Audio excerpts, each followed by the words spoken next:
Guys, Robert and Ingrid here, and we're on the penultimate movie, Alien Covenant, the second part of the prequel duology. It was originally supposed to be a trilogy, but plans changed and everything. But after everything that happened with Prometheus, what do you think about them going back to actually directly to Alien? Do you think, and what do you think? Do you think this might end up being good, or do you think this might end up being a case of, why are you railroading it? I'm going to hold my expectations, because it's like they clearly know what they're talking about to some degree with how Prometheus was, even if it was a bit on the nose at times, so I'm cautiously optimistic. Yep, well, it's that on the noseness that's got me worried, that's all, but let's find out. And do we see it? Do you think they'll tie into that last credit thing, or do you think that's just a little wink wink and nothing else since they've left the planet? Who knows, but we'll find out. See you guys at the other end. Hey guys, Robert ain't here. We just watched Alien Covenant, and it's not frustrating. It's not bad, but it could have been a lot better. It could have been a lot better, because there's a lot of good ideas that played off of Prometheus, but it felt like Ridley Scott decided, forget the engineers. I want to focus on David. Yeah, David is back. Shaw is dead. And at first we were like, oh, what a surprise. But then the way she died, horrible. Yeah, disgusting. But let's start with the stuff about this movie that is actually good. The main thing is that the main setting is a crew that's a colony. The first major colony ship. 20,000, yeah, 2,000 souls. Ready to be going off to find a planet that they've been preparing for it, everything. And then, yeah, and they have, it's a really good crew for the most part. It's a really good crew, and it feels like a in between Nostromos and Prometheus, doesn't it? The Covenant. Yeah. It feels like it's not as advanced as the Prometheus, but it's nowhere near as rust bucketness as the Nostromos. Yeah, it's like you can clearly tell they put a little bit of extra effort to make sure that this mission would succeed, at least in theory. Exactly, but at the same time, there's a little bit of a weariness to it already, you know. But at the same time, and we have the crew. We have Daniels, we have Tennessee, we have, those are the two that really stuck out, of course. But, Omar. Oram. Yep, he became the captain after the original captain, played by James Franco, nice little cameo, got whoosh after a solar flare, which no one could have predicted this. Yeah, I do like how they're sort of making more of the actual making more believable, like, threats to from the environment over this duology. Like, first you have the storms, and now you have solar flares, which is like, that's a very real thing that causes problems on Earth, so I can absolutely or stellar phenomenon, whatever it was. I can absolutely believe that stuff like that randomly happening would happen in space. Definitely. And thus, because of that, they lost some of the crew, none of the civilians, thankfully. And thus, now they're just trying to reorganize themselves, be like, okay, what's going on? Let's get things back in order. But I do like that, how it gave a good excuse for them to be jolted out. Yeah. As opposed to something intercepting them. It's like the polar opposite of Nostromos coming out. Yeah. And that one, it was intentional. This one, it was an accident. Yeah. And then they find a planet that's like, wait, we're receiving a signal from here. Hey, how come this planet didn't appear on our scanners? And they never really go into that, I realize. Yeah, but it's like, probably for a very good reason that it didn't. Right. So it's like, hey, this planet is just as good. Let's just make this Oram is kind of want to rush things a little.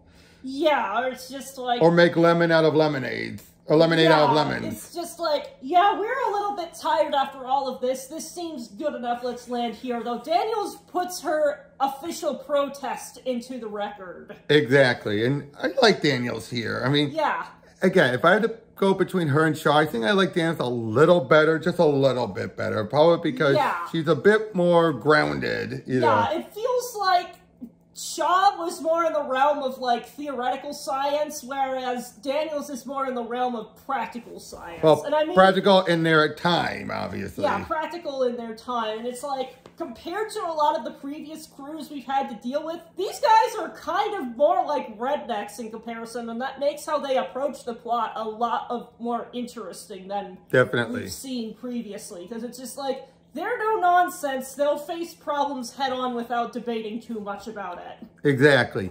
Then, then they land on the planet, and it starts off a little same old from what we have from Prometheus, but still very different. Again, it's the difference. It's the general structure is there, but the execution is very different. Do I think it's better than Prometheus? No, I think it's on par with Prometheus. Would you agree? Yeah, about the same. Yeah. Until one of them steps on some spores, and I gotta say, they really got to the action a bit sooner here. Yeah, definitely. And it's just like, oh god, that's terrifying because there's no obvious event preceding that. Yep, and the thing is, it's this little wisp that goes into its ear. Not his nose, not his mouth, which are more sensitive, but the ear where you're not gonna know. Even if it's sensitive, you're just gonna be like... I mean, you'll have random little aches and pains going throughout your body when you're old, especially as you get older. That's not going to register. But the nose and mouth, you can go, achoo, or, cough it out. But your ear, you have nothing to expel from your ear. And then he starts to convulsing. Might have missed it. What happened to the other guy? Why he got sick? There was the other guy that also, they both created Xenomorphs. But yeah, they're both, one of them is taken to the ship already, and oh boy, that was stressful, wasn't it? Yeah, big time. Yep, you have the two women on board. One knows with the guy, and the one that's she's the wife of Tennessee, the pilot, and she doesn't know what to do. She's freaking out. And then the guy just starts, it comes out of his back instead of his chest. That was, ugh. And yeah, and then they're like, oh God, I don't know what to do. And the woman's like, let me out. And of course, while she's running to get the weapon, the Xenomorph, that's what they call it, busts out, grows, and starts attacking her. Tennessee's wife then starts trying to shoot at it, ends up shooting the barrels and blows the whole place up.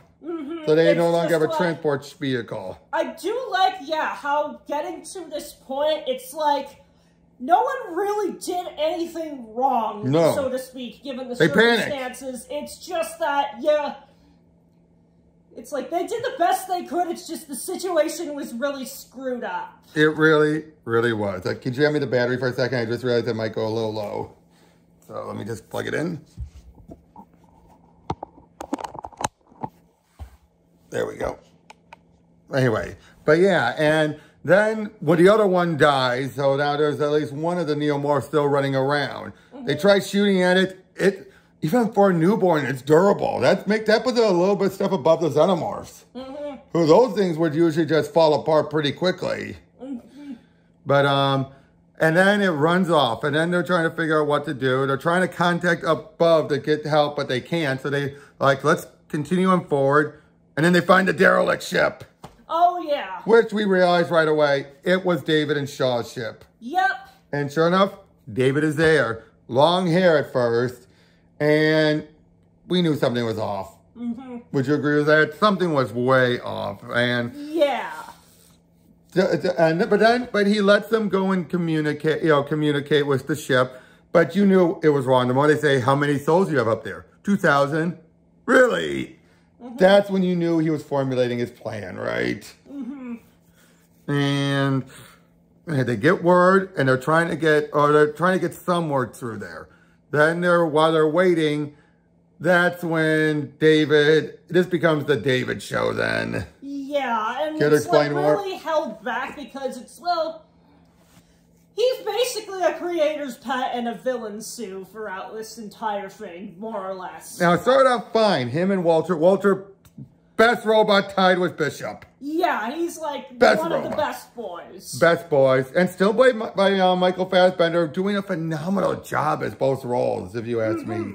There is a major difference between the two, and I like that. And I do like, at first I did like how David was trying to help Walter expand, but Walter kept pushing back. Why? Because as Walter put it, you were a mistake. You were too human. And what did you think about that reveal? I thought it was really good for, like, explaining the continuity and the development of the various robots we've seen. It's just like, okay, that's why Bishop wound up being so different from Ash. Yep, because Ash was definitely more human. Which I bet you the Ash, those models were already out and about by this point. Because they always felt like they were an older models, you know? I mean, enough for Bishop to know they always were a bit twitchy. But Ash was very human.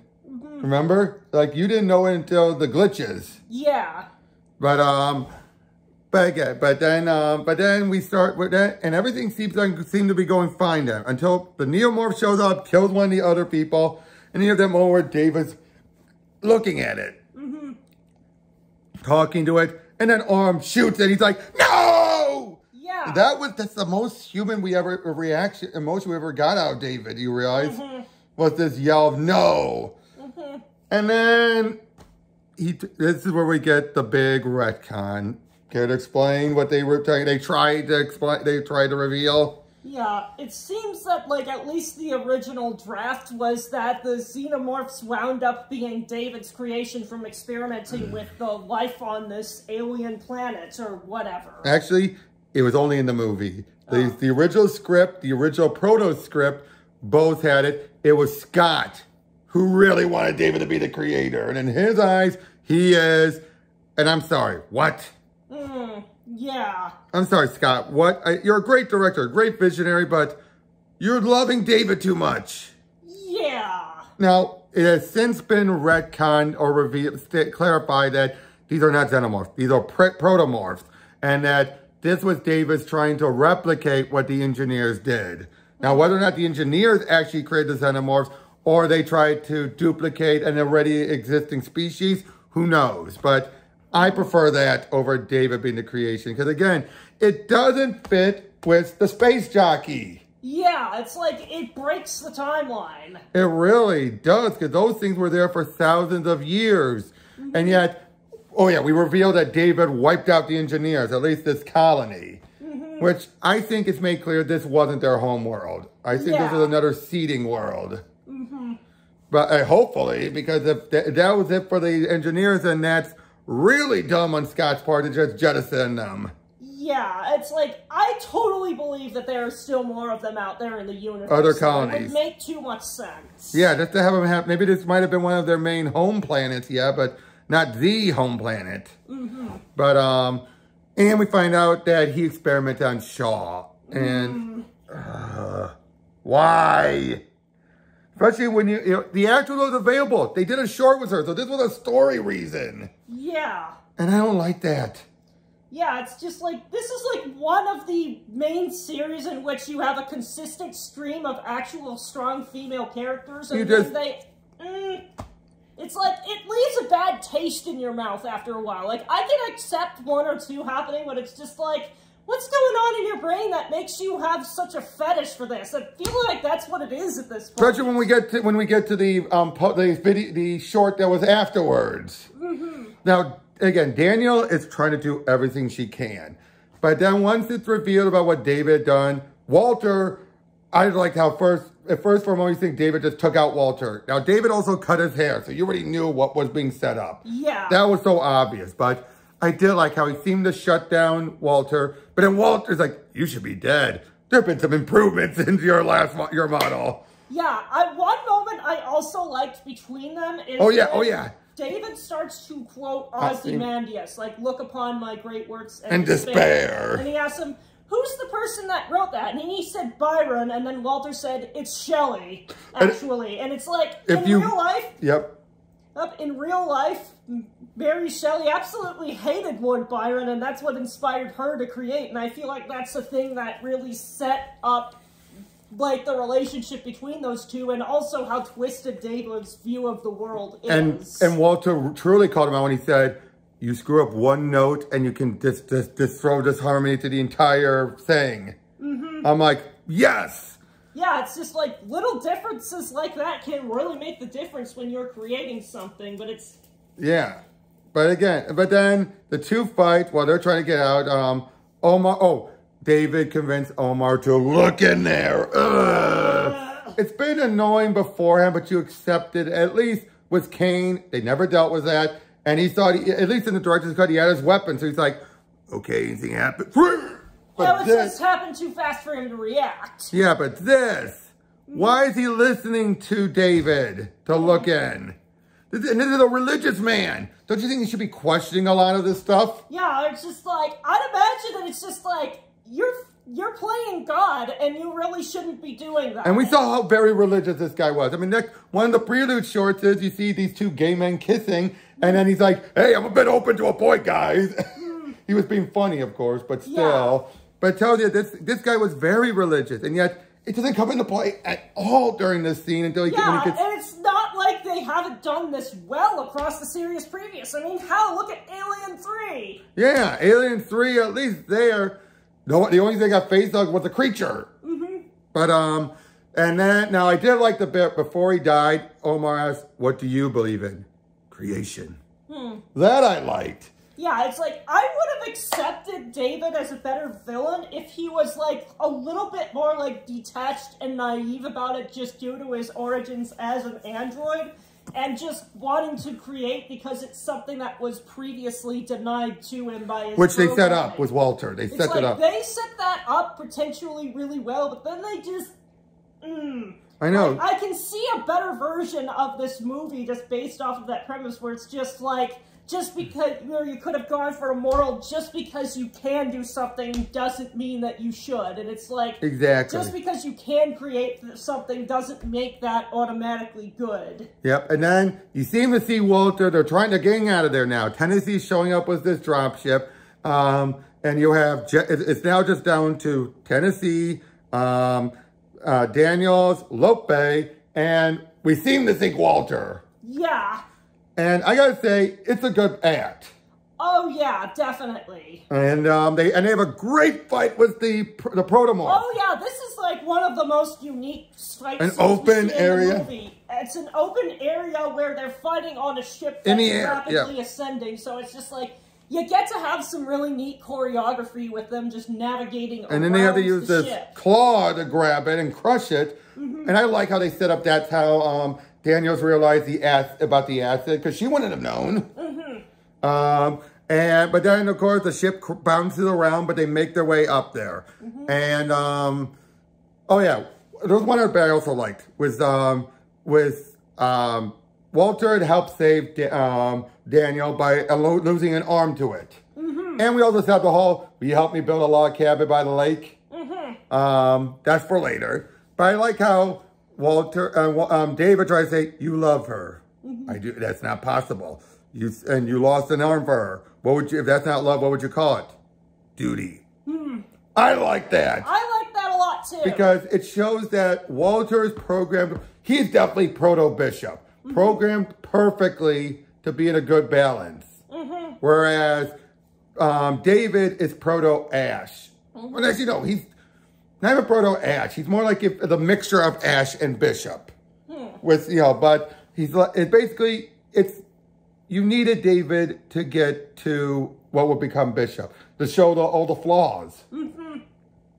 But anyway, they're on board, and it turns out Lope, he had he got face hugged earlier. So sure enough, it busts out, starts killing more people. Well, two more of the crewmates that was one of the dumbest ones. It's like, that felt a little bit too Requiem-esque. But at least it was just one scene though, right? Yeah, and it's just like, I can kind of accept that if it's a case of, okay, we just survived something horrible. Let's do something a little bit more intimate to cool off. In the shower and everything. Yeah. But they didn't set that up very well. That was the issue. And, but Daniel and Tennessee, the last two surviving members, are able to get them out and get it out. In a pretty good action sequence too. But it's during this point when it's made painfully clear it's David, because there's this point where he's just looking at it. Before anyone else could see him on the cameras, he's just looking like, And then, but they defeat it. They get it out there in a very good way. They basically drop some of their trucks onto it. That was for terraforming. Which would make the terraforming a bit more difficult, obviously, when they get there. And they're ready to go to sleep. And it's that last moment when she says, will you build that house with me, log cabin with me? David. No, no, no. Good sweet dreams. And then we turned out he brought it within himself 2 of the face hugger eggs and making it very clear he's going to continue on all of the civilians. And it ends there. Yeah. And he also puts the blame on all the crew's deaths on the flare. Yeah, or it's just like, you just know he's lying on that transmission, but there's no one who can really do anything about it. And he clearly reprogrammed the ship to recognize him as David. But then what happened in the short? What is the setup he's going to do to Daniel? You're going to make her into one of the queens. It's just like... Nah. It's like, I would have accepted it, like, maybe once, but this, like I said, it just seems like a fetish at this point. Why do you keep on doing this? Yeah, and Daniel was the stronger character between her and Shaw, in my opinion. Shaw was good, but I felt Daniel felt a bit more... Her badassness made even more sense, I feel. Yeah. I mean, Shaw kind of, I hate to say it, bumbled along with her badass, which made sense for the character. But, you know what I mean, right? But yeah, this just like, was just, again, we give it a strong 7. But it's just like, what are you thinking? What were they thinking in general? Yes. I don't like David anymore. I hate David. But I don't hate the movie, I just hate David. Yeah, and I know you're supposed to, but he doesn't get any come up, and it's like, why, Ridley? Why? Yeah, it's just like, there's a point of liking a villain, but when you get too far into personally identifying with one, that's sort of when the red flags start going off. Especially once when he won. Once he won, and then they try, again, everything about this, like I told you, everything, the script and everything kept saying, he was just duplicating it. There was even some hint of it that he was duplicating it. But no, they're making it very clear. Oh no, he created it. That's when you're like, come on, Ridley, really? Because again, it doesn't make any sense. It really doesn't make sense. It makes way more sense for him to try and duplicate and make his own version. That's fine. Yeah. No one's going to argue that one. Everyone would accept that one. Like, he's just trying to duplicate what the engineers or what was naturally there. And the Xenomorphs, I mean, I'll say the Xenomorphs were interesting, weren't they? You know, coming out the back and everything, being spores. Yeah. Was very interesting. And again, this whole fascination about the Xenomorphs being perfection and everything. Again, that felt too much like Ash, right? Yeah. But, yeah, overall, like I said, a high 7, but kind of really, it's one of those bad aftertaste kind of movies. Would you agree? Yeah. Especially with that ending. That twist was, it should have just been Walter, you know, who survived. And just get rid of David. We didn't need David anymore. Yeah, it's like... But nope. And now I will say this, though. The other short that said about they want to make Daniel as queen did set up one thing I liked. And that was, this is how Weyland-Yutani found out. Yeah, which makes a lot of sense. That makes a lot of sense for them to try, like, either find where David is or find these other creatures. And that makes a whole lot more sense. Because, but yeah, seriously, it doesn't, but it also makes it clear. One other thing that makes it also really shoots in the whole foot. Once again, the alien space jockey ship was fossilized. Yeah. That takes thousands of years, not a decade. Like, did Scott not remember that detail? Yeah, but again, overall, was this a weaker entry? Yes, but not a bad entry. Yeah, it just could have been a lot better, which I think we've been saying a lot. We have been saying a lot, but I would definitely say this, though. I do feel it's still above Resurrection, though. Definitely. Resurrection is that threshold of where we can tolerate. Yeah, or it's just like, this one still felt closer to the spirit of the original trilogy for all of its faults. It's just the David stuff that's the problem, and that takes up a good portion of it, but it's still surrounded by a lot of good. Like, again, dealing with that protomorph, the neomorph and everything was good. Some of his interaction with Walter was good. But it's the whole shoehorning. It's when he became a villain to a villain Sue that's the problem. But overall, the acting was still very good here. Yeah, that seems to to be a constant across this entire series that no matter how bad the script gets, at least the actors are still doing their best. Except for Requiem, of course. Except for Requiem, yeah. But yeah, so that's all we've got in this one. Well, we have just one more to go with Romulus. Let's see how it is in the most recent edition. Yep, we'll see you guys then.